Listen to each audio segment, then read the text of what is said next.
Yeah, so for those of you going into export, what is that niche, that you are trying to focus on? Again, one mistake I can tell you, I see most businesses making, especially those who are new into export, is not determining the exact item they want to export. And this is where we talk about niche. I'm going to read to you what a niche is, so that you understand it. From the dictionary, it says a niche is defined as a specialized segment of the market for a particular kind of product or service.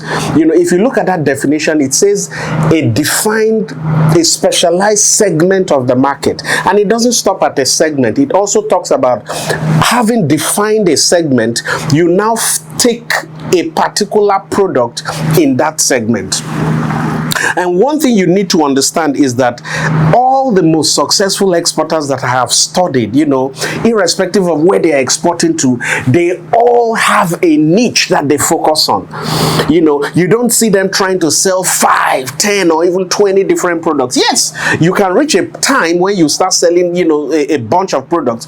But to start exporting, you must define your niche. And by defining your niche, I basically mean you must focus on that one or two products that you want to export. You must determine which of those products are the most profitable for you. This is the biggest mistake a lot of exporters make, trying to export anything that they see.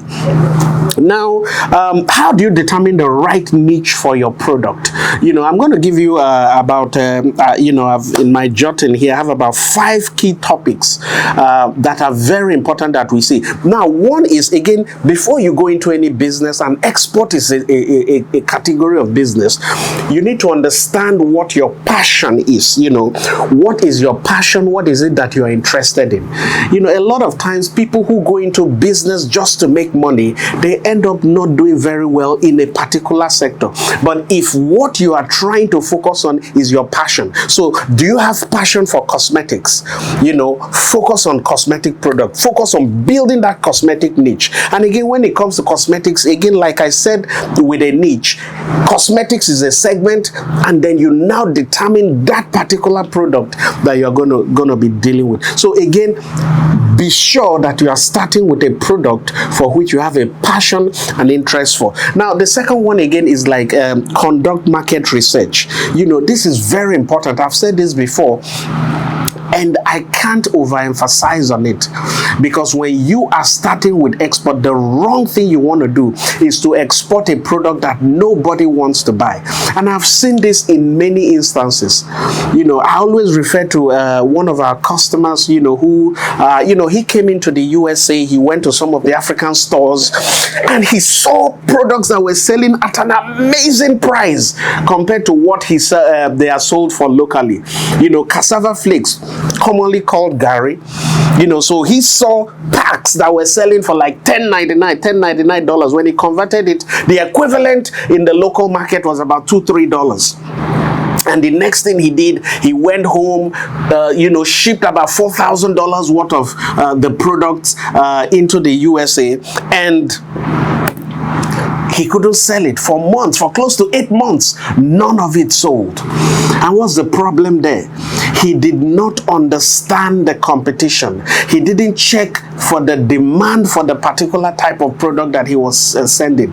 Now, the funny thing was that he sent in bags that are not the size of bags that people typically buy. So again, you need to do a research, find out what is in demand in that particular for that particular niche you're looking into. And one of the things, we at Export and Sell, we have one of our lecture series where I break down how to do this demand, how to do the research to find out what is in demand. Now again, apart from doing a research, this is also ties to, defining your target audience. So who are those that are going to buy your products? Very, very important. We had a customer who was selling honey, and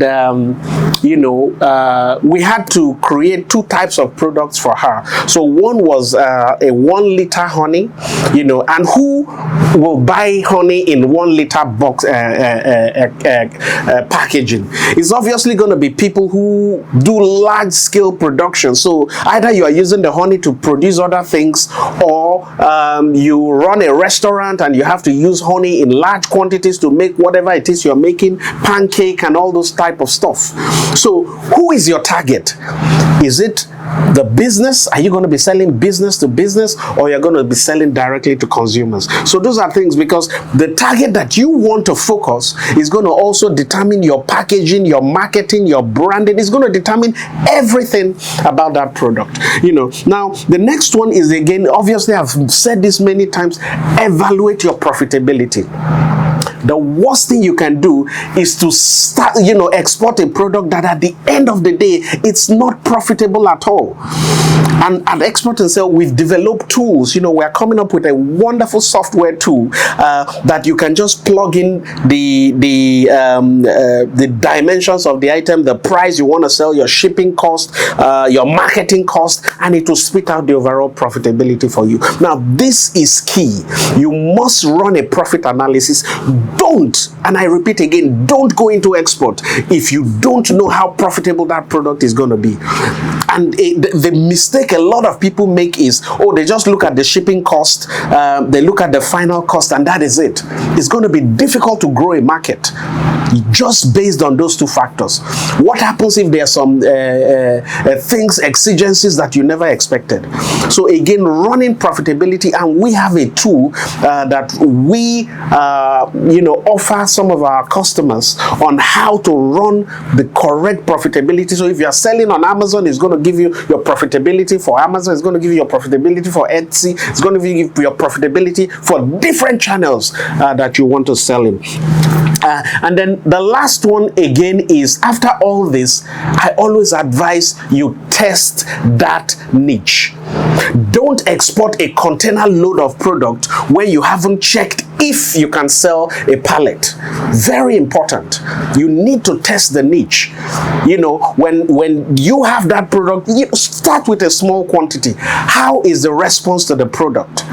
Are people buying it? Are they saying, are you having a lot of returns? And this is one thing that we have seen. A lot of the customers we start with, we always see a certain amount of returns. And then with time, we begin to know how it is that product should be positioned. In fact, one of our biggest customers, I don't want to mention their name here, they started with about 10 products selling, and the funny thing is, the product that they thought was going to be the highest seller ended up not being the one that is selling the most. So again, you need to test your niche. Don't go and export a container load of items, because you have the funds, you have the capital. Start with small quantity, see how it is, the response, before you now go bigger. So again, here at Export and Sell, we help businesses like yours. Once you have a product that you are selling in the local market, we can help you determine the profitability in another market.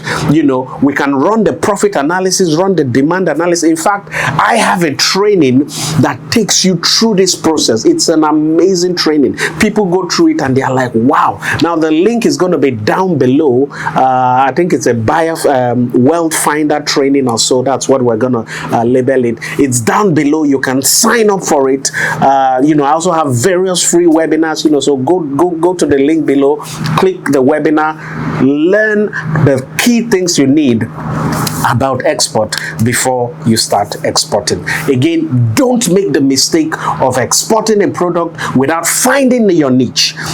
Don't make the mistake of not doing your research, not knowing your profitability, not knowing your target audience. These are key before you start export. Thank you.